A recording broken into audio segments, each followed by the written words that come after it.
This conference will now be recorded. Excellent. All right, we are going to get going. I want to thank everybody for attending the Shelby County Lead Prevention and Sustainability Commission, our public meeting here on 4/17/2024. The time is now 6:05 p.m. and we're going to begin. And I'm reading this just for the purpose of the recording and also our folks that might be online. We are at the Whitehaven Public Library at 4120 Millbranch Road, Memphis, Tennessee 38116. And there is virtual access to go to Meet, which is go to Meet, MEET.me at Shelby, SHELBY, LPC. All right. So, I'm Eric Stevenson. I'm the vice chair of the board. I'll be serving in this Adams instead, who is not available to be here today. So have what we do is we roll call for the first item. So we got myself. Actually, I'll let you do roll call. Okay. So we'll do roll call. Vice Chair, Mr. Eric Stevenson. Yep. Parliamentarian, Dr. Barnes, present. Ms. Sharon Hyde, present. And Matthew Wood, Secretary, is present. So I believe we need quorum. Yeah, we do have quorum. Okay. We have 2 members virtual. Well, 3. Yeah, we've got Ms. Latricia Adams is on virtually. We have Asia Goodman and Stephanie Jones in the virtual portal. All right. Do you have any public comment that we know of at this point? No, sir. There's no public comment at this moment. Okay. Unless one of our virtual persons wants to comment. Miss Adams, have you been notified of any public comment beforehand? Okay. Oh, hey, Chad, how are you today? Chad has walked in. Would sign in just for our records, right? Yeah. All right. All right, as we get that facilitated, we'll move on to the approval of minutes from 12/13/23. There's been a motion. Is there a second? The properly moving second. Normal vote signs aye. Aye. Ayes have it. Any nays? No nays. Ayes have it. Motion carries. Minutes are approved. Again, the minutes are also available virtually. Okay, special business item. Moving to item number 4. Officer elections. So this will require a vote, but we do have quorum, so we can do that. So right now. Okay. And just for the record, that is Latricia Adams as the chair, myself as Eric Stevenson as vice chair, Mr. Woods as the secretary, and Dr. Barnes as parliamentarian. Put that as the handle on. And just for the record, that those are the officers that are in place. And there's a motion on the floor to stay with continue with the officers that we have. Is there a second? So, motion was made by Ms. Hyde, seconded by Dr. Barnes. All in favor? Aye. Seems the ayes have it. Any opposed? No opposed. Do we need to amend this agenda to list each officer? Or, I guess we're okay. I think we're fine. I think we're fine. I went through, I guess the record can show. Okay. What the guy went through and kind of stated who's who, so that should serve. Again, if it doesn't, slap me on the wrist later. But I think that should be sufficient. All right. Oh, it feels good. Thank y'all. I really, this is important work. All right. So moving forward, being efficient, to old business item A under old business, update of the MLGW violation of EPA RRP training, weatherization contractors. Trying to think about exactly where to start there. I think due diligence was done. Some correspondence went out. Yeah. And now I think we just did a holding pattern. Yeah. Get more information. Yeah. So with that, the proper MLGW and EPA, everybody's been notified. We're just in the process of following those processes and making sure that the notifications are done. And again, like Matthew said, due diligence is done. That's the extent of what we know at this point. Just keeping it, above board and staying out the way, as I said. Just keep moving forward. So, any additional comment, Ms. Adams? Do you have any additional commentary there? I don't know if you're able to talk. So I can, but I just want to say on the record that I will be speaking as a member of the general public and not in capacity from LPC.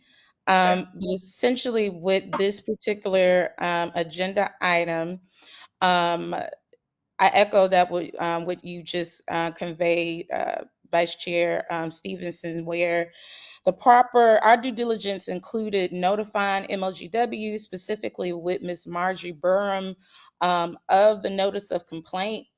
There has been approximately 4 exchanges over the last at least like 5 months between the LPC and Memphis Light Gas and Water, specifically with Ms. Margie Burham, where essentially in the first correspondence, there was provision of the complaint verbatim as received through the LPC, so through the body. And so then the follow up 3 times thereafter, um, the language that was used for Memphis Light Gas and Water is that it was under investigation.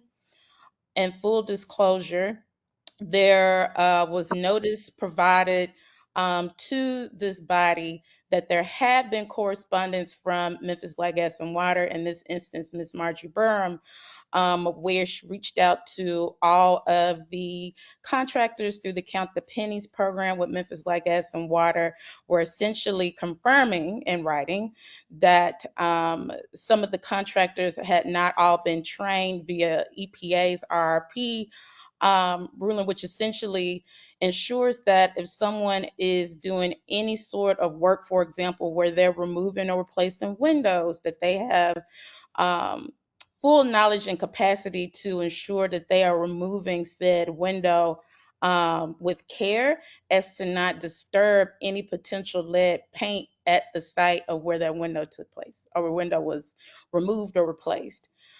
So we then responded back, excuse me, the LPC responded back to Memphis Light Gas and Water, informing them of disappointment that while there had been consistent communication requesting updates on said investigation, that communication had not been conveyed to the body. Um, there was a read receipt and a sent receipt that accompanied that correspondence, and it was confirmed that it was read by said individuals by Memphis Light Gas and Water. However, there has not been any additional correspondence. There were additional inquiries that came from the LPC.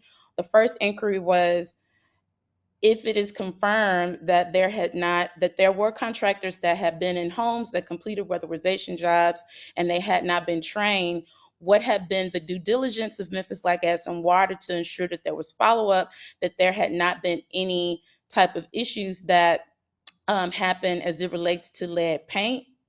That inquiry was not answered or acknowledged. The second inquiry made to Memphis Light Gas and Water was also, out of all of the contractors that have not been trained? Will they be removed temporarily from completing weatherization jobs as to not further exacerbate or potentially exacerbate um, any instances of lead in the home? That inquiry also was not answered, nor was it acknowledged. So that's what I have to share to support of that item. Well, okay. Yeah, I actually asked Michael Smith the same thing about her stopping people going out to do work till they got trained. And she said she could do it. Okay. Which bothered me. I do have another case to go on. I don't know if that's been old business or new business, but along those lines, we have a case we went out to last month that work was done by Shelby program with those overlay, and there is a lot of land left on the column door, into the wall, into the line. So that I took pictures of those, and he was at work. Just found out this week that it was a German program. It didn't work. I did not know who the contract was, but this is just another case. I was Sharon, over the last month, you can even have this EPA, what EPA contacted me about 3 or 4 days ago. They're investigating, like that, or, weatherization. But it asked for any addresses that we knew where they're working down, the name of the contractor, I'm not sharing. I don't know who the contractor was, we know what Sheriff King, we know what happened with John Walker. So if you share that with EPA, then that's me, send me the information that I have as far as those cases. But I did let them know who they could get that information from. I'd like it. Okay.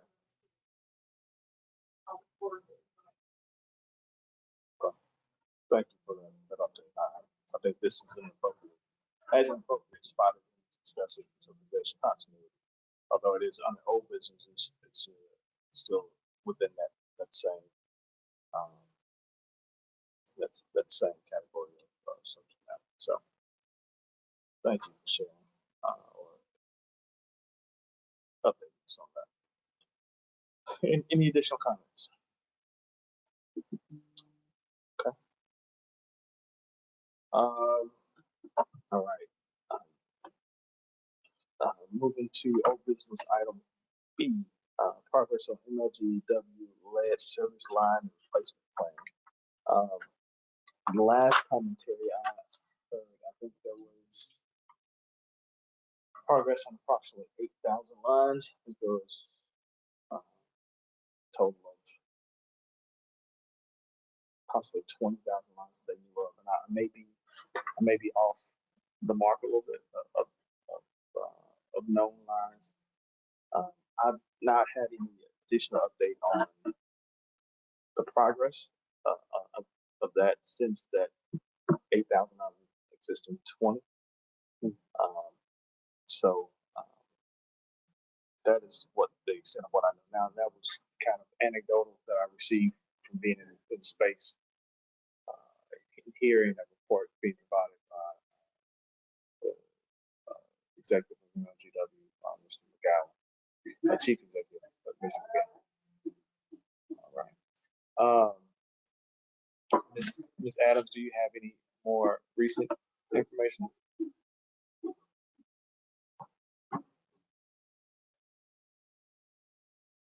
Sorry, I couldn't find the mute button. So again, just on the record, speaking as a member of the general public, I can offer support to add on to that agenda item per the request of Vice Chair Stevenson. So there was a presentation that went before with MLGW, facilitated by President McGowan before Memphis City Council's committee meeting a bit earlier this year, where there was a request made that came through a request through community through Councilwoman Easter Thomas, inquiring or pushing MLGW to be a bit more robust with the lead service line replacement plan. There is not a comprehensive lead service line replacement plan. There has been presentations that have been made to the general public around how they are approaching um, their current replacement model, but some of the existing inquiries that were shared with MLGW still have not been answered. And these are questions that date back at least a decade. Those questions were submitted reflecting the LPC as a body back to MLGW with the support of Councilwoman Easter Thomas. There were at least about 12 to 13 questions. Some of those questions included, for example, with the bipartisan infrastructure law or act, no monies can be earmarked to do partial lead service line replacements.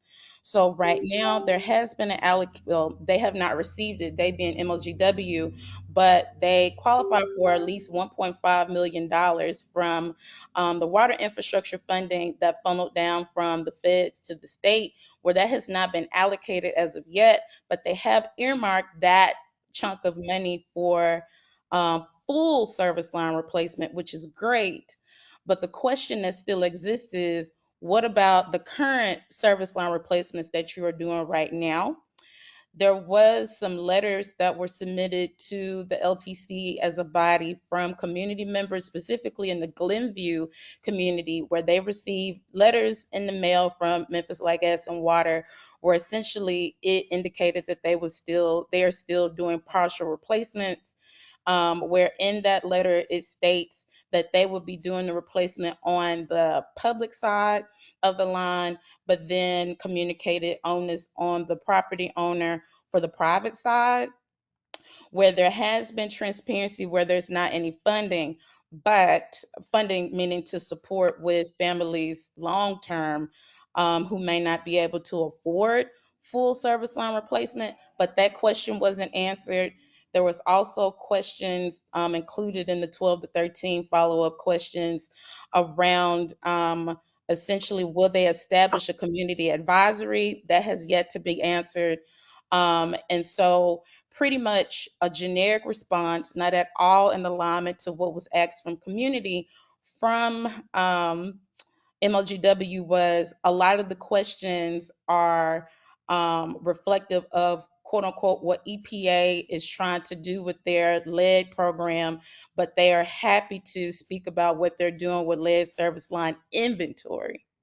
Inventory means a map, not the actual replacement of lead service lines. So, needless to say, that was very disappointing and disheartening. However, that is an unacceptable response, and we look forward to actually hearing the responses from Doug McGowan based on the questions as they are presented. Thank you, Mrs. Adams. I have just kind of for my own edification.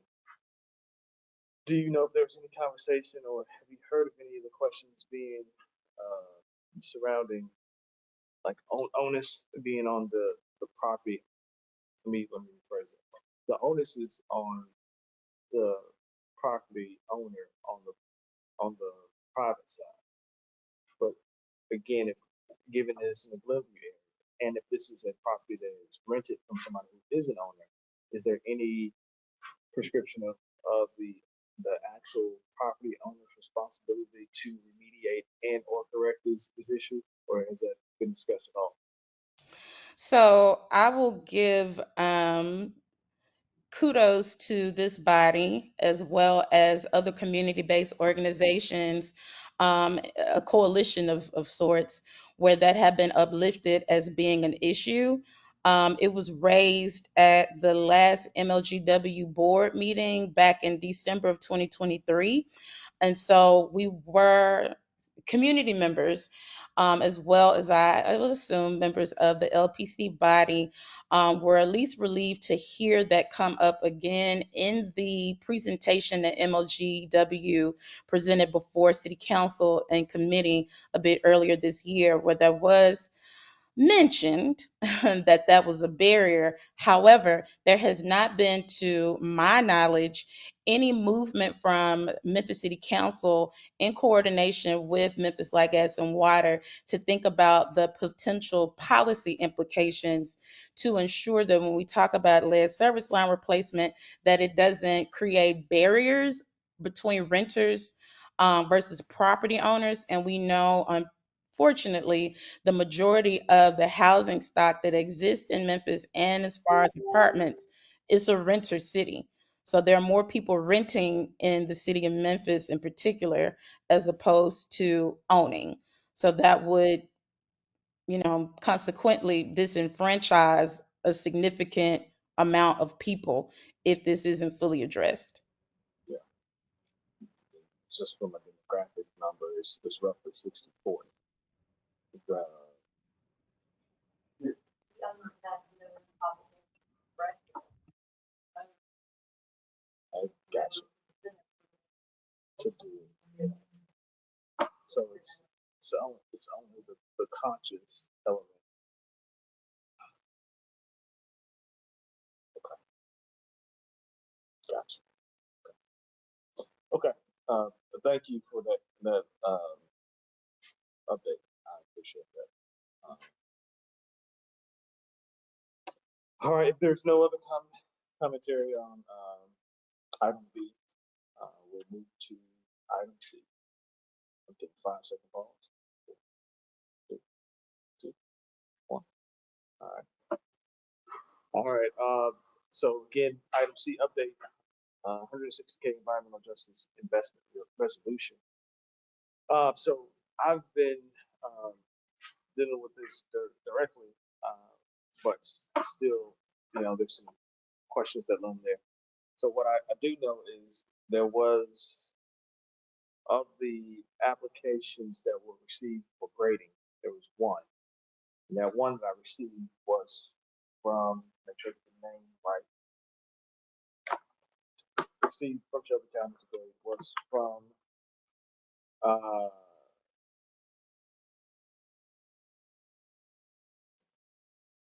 Memphis upon community outreach uh, to, and so the award, it's been a partial award given to as a response to that, and it is yet to be determined the uh, how the rest of the funds will be allocated. So yes, so the award has been an award has been made, partial, and the full amount is to be allocated at, I guess, to be determined by the county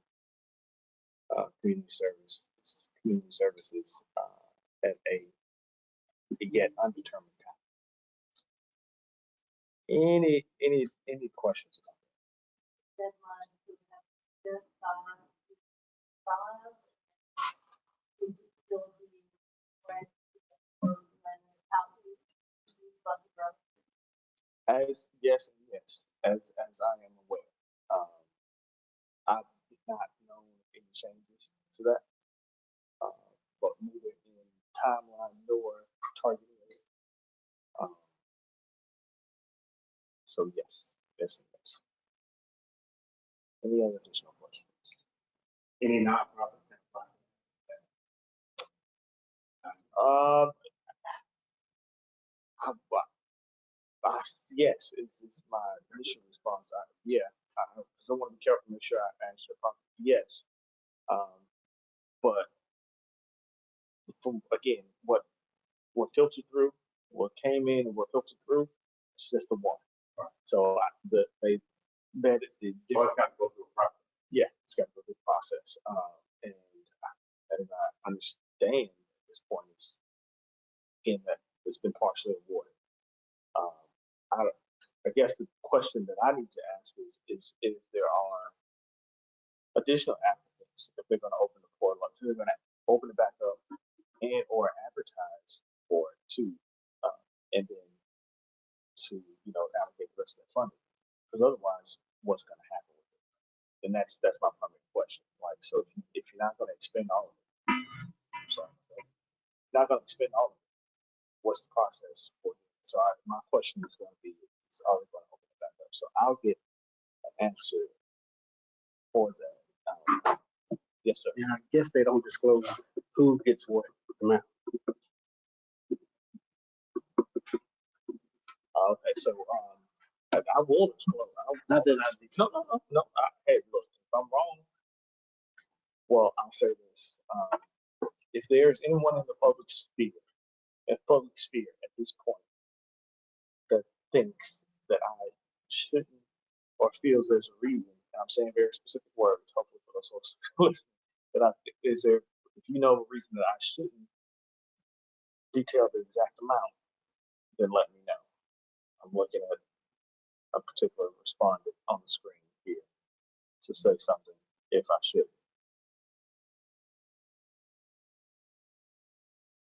Yeah, okay. Seeing that there's been no reason. So at this point, $99,998 has been allocated to that one respondent. And so that means that there's an additional $60,002 that has not been allocated. So They were funded more than their request.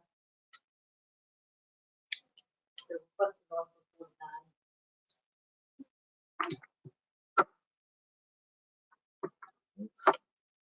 you know what? I believe so. Again, I want to be accurate when I say these things, but I believe so. I believe that is accurate. I won't belabor the meeting for that. I'll go through and give you the answer to that. But yes, that's the allocation as I know it. And again, so the remaining $60,002. That's 60,002. That's still outstanding or still yet to be allocated out of that total 160. More than the request, they have to put out what they're going to use that additional 49,000. I would hope so. But I don't. So I guess I need to go back and examine if that is, if the wording in there is to suggest that it's for 2 years.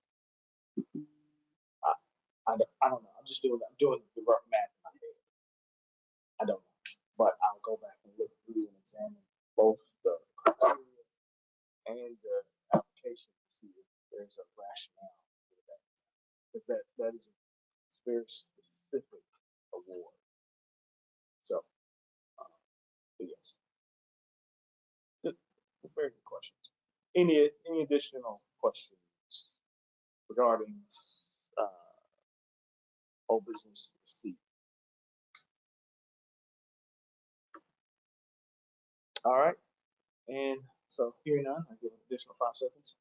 4, 3, 2, 1, and moving on. All right, cool. D, update recommendations for new and reappointed LPC members. And then it says new business there. I think it might be talking. Okay.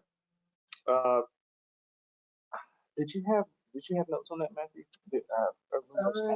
I think there was some candidates or aspirants and That were out there. but yeah, I don't think it's the approval process. So I think that they're getting involved up in the approval process at this point. Yeah. So right now we're waiting for the county to essentially put emphasis on getting those folks appointed. Because right now we can use the expertise of as many as I think up to 13 people we talk about. One could come from MLGW if they choose to. Right. I think it's in Right. the bylaws. Yeah, it's in the bylaws as well. But they have to get through the semantics of that. So again, I guess the emphasis would be placed on the county and the personnel to put emphasis on that, so for us to get some movement on that. So right now we're holding that. But again, I serve in the capacity of a public concern, public citizen, right? But there's people with specific expertise that can be used, and we've got a list of folks that just wait for the county to respond to. Amen. Sounds about like 308. I like muscle calls. Any additional commentary on item D under old business? Just more of an update, let you guys know kind of where we are with that. All right. So moving to item 6, new business discussion point A. Engage with the incoming, or really at this point, this should be updated to say mayor, new city mayor, Mayor Young, on lead poisoning and prevention.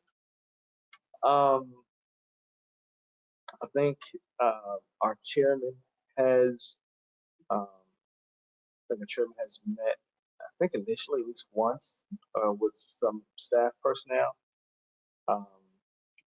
But if there's someone from the public that would want to comment on the meeting with city personnel, feel free to unmute and chime in. Yeah, go ahead. Yeah, meet with the mayor, I'm going to emphasize the need for a filter program.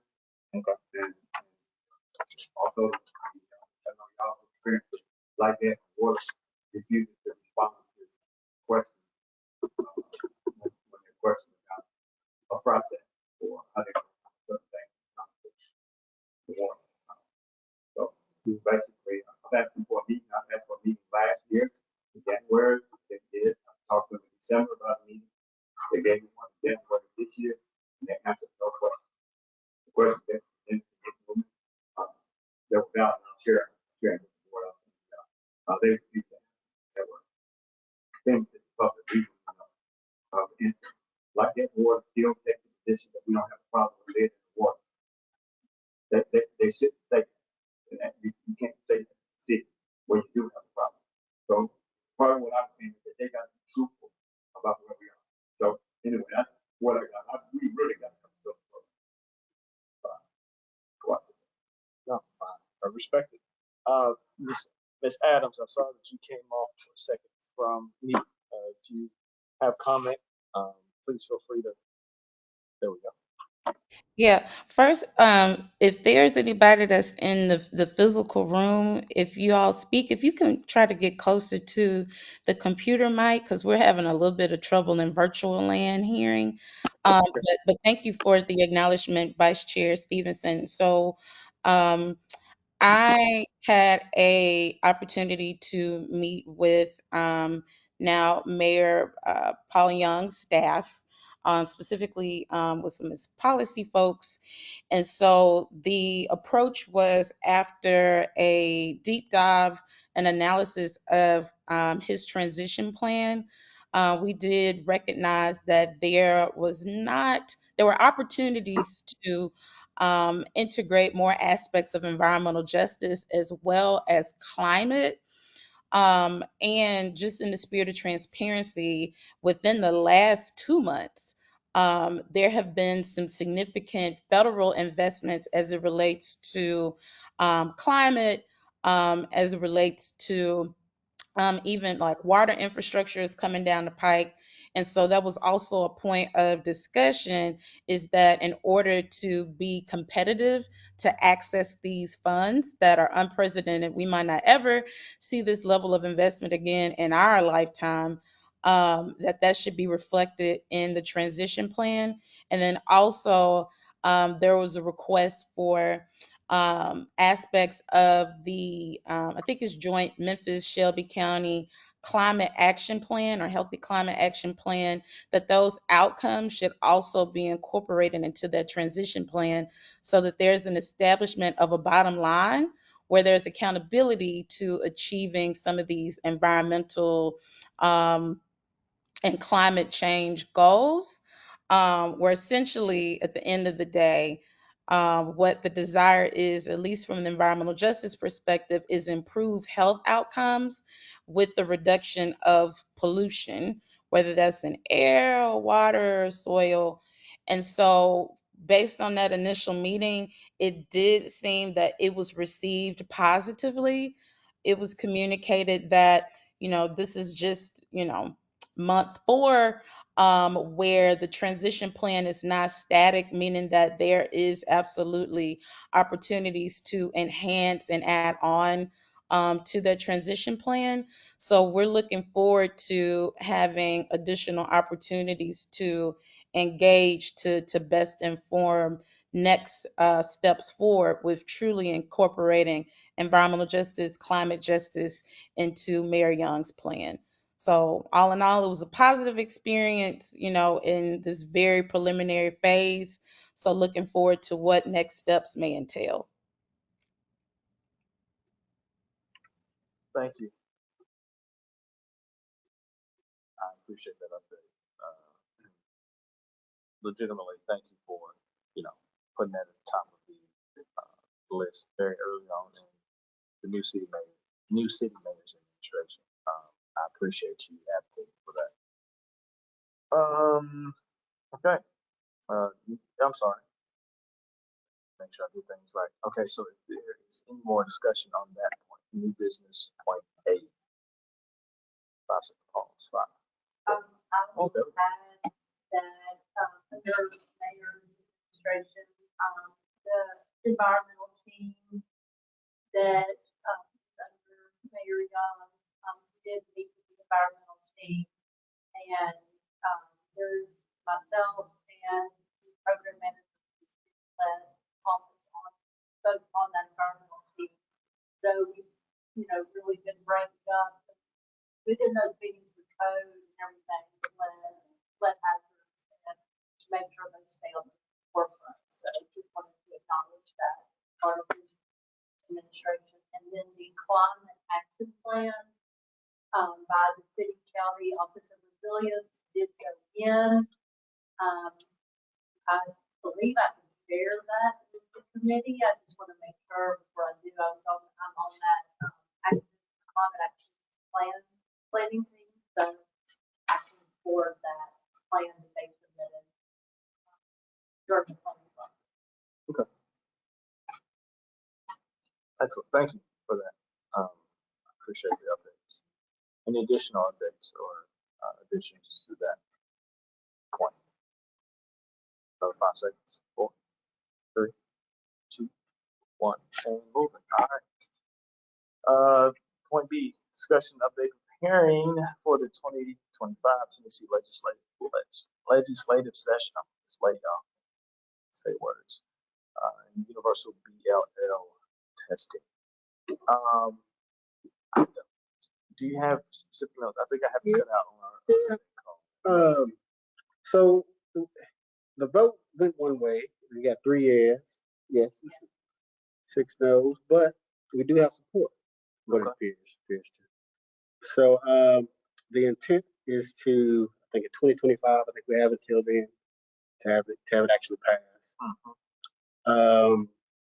So one strategy I think that was put out there was that we could use Mayor Harris's strategy that he used. He got a bill passed.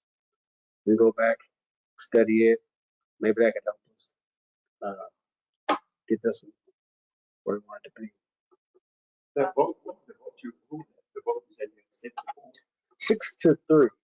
Yes, sir. And I will add it was bipartisan, the vote, it did get put down in the agenda until the very last few minutes of the agenda. So there was not a lot of information that was able to be provided. They were just ready to vote on. So we did get 3 votes. Yes, I think as Latricia will probably mention, some work to do, but I think people were open to listening to them. I think there was some information they weren't quite clear on. That I think next time we can really get some information advanced to them and maybe be earlier in the agenda where we have the time to discuss. Was this on the House side? Senate side.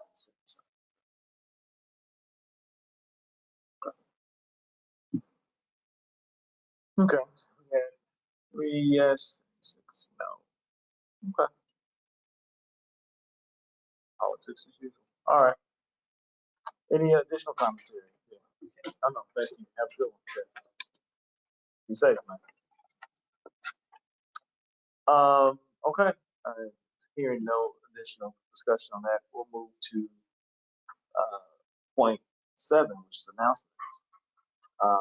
So now just read verbatim. The LPC annual report estimated for public review by June of 2024. By the June 2024 LPC meeting, will only include testing period from academic year 23-24, since testing is biannual. So that is always a labor of love to produce, I know. So I know that's yeah, it's a labor of love. So any commentary about that? Any input, any thoughts, suggestions? Should it be on glossy paper? The nice papyrus, was that the good resume paper? Should be on that. I'm sorry. But so for those folks that are, Miss Jones and Miss Goodman, they're probably listening to me. I am corny, so please forgive me. Okay, all right. So, yep, this is the announcement time. Let's go. I just want to announce with Freedom Helping Homes, Young Gifted and Green, and other organizations have been canvassing in South Memphis each month. Shelby County Housing has been there, the Health Department has been there, Rhodes College. It's been really some great getting out in the community and seeing all the houses. So we will be canvassing again this weekend in the South Memphis area. And along those lines is one of the Washington Post reporters is going to come down for the canvassing event. So he is interested in partial line replacement, how that is impacting families. One additional thing to that is looking towards the lead scan. With a lot of us that have met, we have some community members who have been interviewed and talked about lead poisoning. 5 of those have agreed to talk to this reporter also. So these are all families from the various programs, and they will be we talked to them, gave permission to the reporter to talk to all these individuals. 2 or 3 had partial line replacement. 2 of them did not, but they do have legacy of lead poisoning in their families. So those 2 things are going on. And then also MLK 50 has done a big series on lead poisoning in the city. I think it's been really great. Jacob Steimer has been doing interviews. He's also interviewed a lot of people from the various departments, as well as Michelle Miller of the lead, the director of the lead office in the city. So I think we're getting a lot of good press about lead in Memphis. It can only do what we want. So the MLK 50 publication, or is it already out?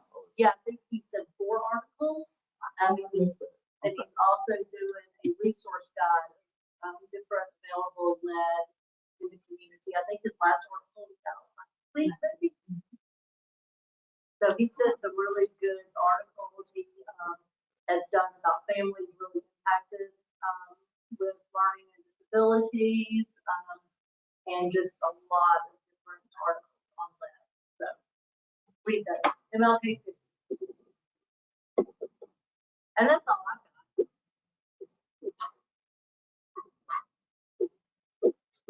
Thank you.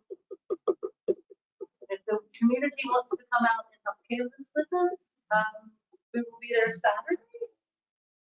And there's a new location. The Gaston? Yeah. The Gaston Community Center on South 3rd Street. Young Gifted and Green has a registration, and we're happy to have you join us. Is that South 3rd? Is that in Westwood, or is it just north of Westwood? It's right by the library on South 3rd Street. Okay. Okay. That's fine. That's not. Okay. Thank you. Any additional announcements? Dr. Barnes? Sure. Okay. Matthew? No. All right, well, no, so no more announcements. That's all of our agenda items. So at this point, I will ask for the motion, ask if there's a motion for adjournment. Move to adjourn. All right, there's a motion to adjourn. Is there a second? Second. Oh, God, don't rush.